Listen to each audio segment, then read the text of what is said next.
Дәл осы миллиардер өз баласының бір құлағын 15 миллион долларға айырбастаған. Сәлем достар, бүгін сіздермен әлемдегі ақшасы көп, бірақ өте сараң байлардың қызықты уақиғаларымен бөлісетін боламын. Олай болса біз бастаймыз. Тарихтағы ең сараң миллиардерлер. Миллиардер дегенді естісеңіз, көз алдыңызға не келеді? Ең қымбат су жаңа көлік, зәулім үйлер, танымал брендтің киімдері, алтын мен гауһардан әшекейлі бұйымдар ма? Иә, олар шіріген бай, сондықтан қалағанын алады деп ойлауыңыз мүмкін. Дегенмен барлығы бірдей осылай шалқып өмір сүргенді қалай бермейді. Кейбір әр нәрсеге ақшасын шаша бермей, барынша үнемдеп ұстағанды жөн көреді. Олай болса, бірінші тілге тиек болатын сараң байымыз болса, Генриетта Грин. Бұл әйел тарихтағы ең бай әрі ең шық бермес шығайбай әйел саналады. Оның Гиннестің рекордтар кітабына дәл осы сараңдығы үшін қосқан екен. Уолл-стриттің патшайымы деп те аталған. Жалпы Грин әулеті бұрыннан бай тұратын, сондықтан ол бала кезінен ақша жайлы жақсы біліп өскен. Әкесінен мұраға қалған байлықты еш қатерден қорықпастан инвестицияға салып жібереді. Сөйтіп байлығын еселеп көбейтіп алады. Оның осындай жол болғыш қасиетімен инвестиция туралы біліміне көпшілігі таң қалған екен. Өйткені 19 ғасырда қаржы әлемінде әйелге орын жоқ деген түсінік болған еді. Инвестиция туралы білімнен бөлек ол артық шығынға қарсы адам болған. Тіпті оныкі сараңдықтың шегі деп те бағалайтындар болыпты. Мысалы, Генриеттаның басында жеке үйі болмаған, ол салық төлемес үшін пәтерлерді жалдап тұрған. Күнделікті киім үлгісі өте қарапайым болған, жалғыз көйлегі мен қара тәпішкесі ғана болыпты.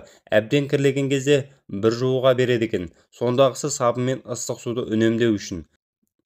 Қол аз болса жылуға төлемес үшін қостырмайды екен. Ең таңғалдырған оқиғалардың бірін айтар болсақ, бірде оның ұлы аяғын ауыртып алады. Содан ақша құртпас үшін баласын тегін ауруханаға апарады.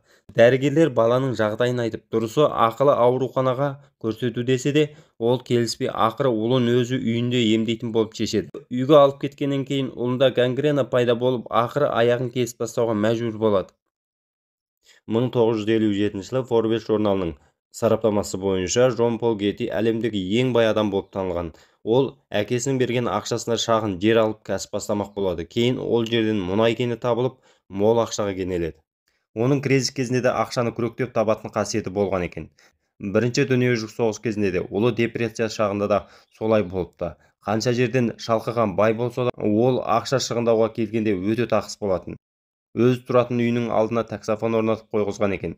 Ондағысы өз есебінен артық ақша төлемеу үшін, яғни келген қонақтар болсын, қызметкер болсын, таксофон қолданып қоңырау үшін өзі төлейді. Ал сараңдығын көрсететін оқиғаның шыңы деп 16 жасар немересін біреулер ұрлап кеткен кезде айтуға болады. Немересін аман алып қалу үшін Жон Пол Геттиден 17 миллион доллар талап етеді. Бірақ мұнша сома төлеуден бас тартады. Сөйтіп жендеттер бағасын түсіріп, есесіне немересінің шашын тақырлап алып, құлағын кесіп тастайды. Ақыр соңында миллиардер 3 миллион доллар беруге келіседі. Оның өзінде де 2 миллионын өзі төлеп, қалған 800 мың долларды ұлына жылдық 4%-бен қарызға береді. Немересі үйіне аман-есен келген соң, ол онымен сөйлеспей қояды. Бәрін өзің әдейі ұйымдастырып, менен ақша алып қалғың келді деп сенбеген екен. Үшінші сараң миллиардер болса Урон Баффет. Ол әлемнің ең бай адамдарының тізімінің ішінде 7-ші орынға жайғасқан. 2022 жылғы кризис басталғалы бері ешбір ақшасы минусқа кетпеген жалғыз миллиардер де сол. Сонымен қатар ақшасы тоқтаусыз өсіп жатыр. Қазіргі жасы 92-де. Қаржы әлемінде бірден-бір тірідей аңызға айналған адам.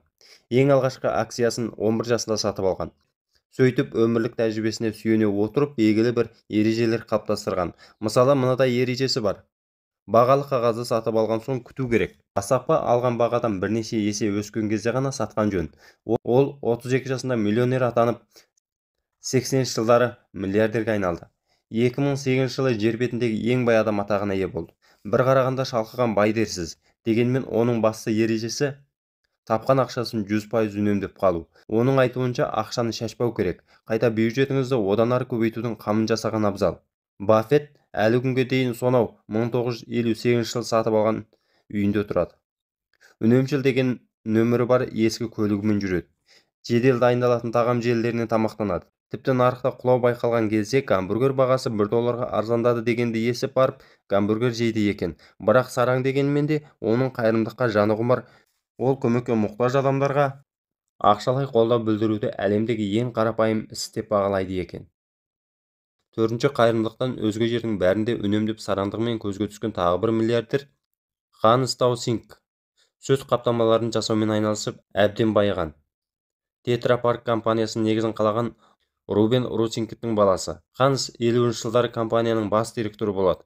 Арада 20 жыл өткенде зауыттар көлемі де 20 есе үлкейіп, қаражат айналымы миллиондаған долларға өседі. 90-ші жылдары Тетра Паркты үлкен ағасына сатып жібереді, бірақ соның өзінде көп пайдаға кенеліп 12 миллиард доллар алады.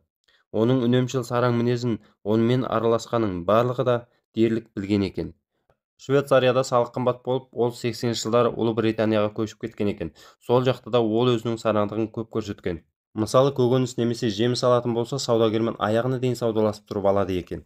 Ол тіпті қандай да бір іс-шараларға баратын келсе, билет алатын болса, тек жеңілдігі барын ғана сатып алады екен. Сондай-ақ 10 жерде миллиардер болса да, көшеде әбден ескірген британиялық Морис Минор автокөлігімен жүруге еш қысылмайды екен. Кейіннен ол көлігін 12 жыл мінген ресейлік Нива көлігіне айырбастаған деседі. 5-ші сараңбай болса Ингвар Кампрат. 1943 жылы швециялық 17 жасар жас жігіт, бүгінде күллі әлемге танымал IKEA компаниясының негізін қалаған. Ингвар Кампраттың өмірі жайлы бізге не белгілі? Ол шалқып өмір сүруге мүлдем қызықпаған, және онысына еш қысылмай, жүрген жерінде де өз пікірін айтып жүрген екен. Ол бүкіл жерде үнемдейді. Жиһаз алудан бастап, шайды ағарғанша қолданатын қасиеті болған. Шашын алдыру керек болса, қаладағы ең арзан шаштаразға барып қидырады екен. Тамақтанған кезде де тек арзан дәмханаларға барады. Ұшақпен ұшқанда да тек эконом класс таңдайды. Ұйықтайтын қонақ үйінде де жұлдызы жоғары емес, 3-тен аспау керек екен. Оның мұндай үнемшілдігі жұмыс процесінде де көп байқалған. Мысалы, қызметкерлері бір құжатты басып шығару керек болса, екі жағында пайдалануды тапсырған. Яғни парақтың бір жағы бос қалмауы керек. Өнімді бекерден-бекер лақтырып не пайдаланбай тастауға мүлдем жол қоймайды. Ол аздай салықты да ең аз мөлшермен төлеуге тырысқан екен. Тіпті кейбір салықтан шама келсе жалтарып кетеді деседі. 6-шы сараң миллиардер болса Сергей Брин. Сергей Брин Google компаниясының негізін қалаушылардың бірі. ақш азаматы Сергей Брин де бай болғанымен өте үнемшіл әрі шалқып өмір сүруді қаламайтындардың бірі. Студент кезінде Стэнфордта оқып жүріп, ол Ларри Пейджбен танысады. Сөйтіп олар бірігіп интернетте ізделетін беттерді қалай сұрыптауға болады деп ойлап амалын табады. Яғни олардың ойынша ең көп кірілетін парақшалар ең пайдалы деген сөз. Сөйтіп бизнес жоспарды әзірлейді де екі жас жігіт инвестор іздеп табады. Содан достары мен жақындарынан қажетті ақшаны жинап шығады. 2004 жылы Google компаниясы шағын алгоритмінің негізінде ойлап табылған екен. Оның сол кездегі құны шамамен 20 миллиард доллардан астам сомаға бағаланған. Ал қазіргі таңда Сергей Бриннің жеке байлығы 109 миллиард доллардан асып кеткен. Әрі бұл сома алдағы уақытта солай өсе бермек. Бір қызығы, ол тұрмыстық мәселелерді анау айтқандай ерекше еленбеген. Киім киісі де қарапайым, басында яхта, вилласы да жоқ. 3 бөлмелі үйінде тұрып, орта санаттағы Toyota көлігін тізгіндейді. Кейде метромен де қатынайды. Миллиардер бір сұхбатында дүкендегі бағаларға қарағыштап салыстыра беретін әдеті барын айтады. Осы әдеттен қанша құтылғысы келсе де күресе алмай жүр екен. Жалпы миллиардерлердің кейбірі осындай қарапайым өмір салтын ұстанып және қоғамдық көлікпен, велосипедпен жүруден де қысылмайды. Қымбат мейрамханаларда емес, қарапайым фастфуд желілерінен тамақтанады және үнемі біртүрлі киім киіп жүреді екен. Қайткенмен де бұндай байлық тым таппай жүргеннен жақсы болу керек. Бірақ әрине әуелі ішкі байлығыңыз болуы маңызды. Бұл видеоны салғандағы мақсатым артық байлықты жаман көрсету емес. Зер салып қарасаңыз үйренетін жерлер де бар. Қысқасы, ақша ол құрал.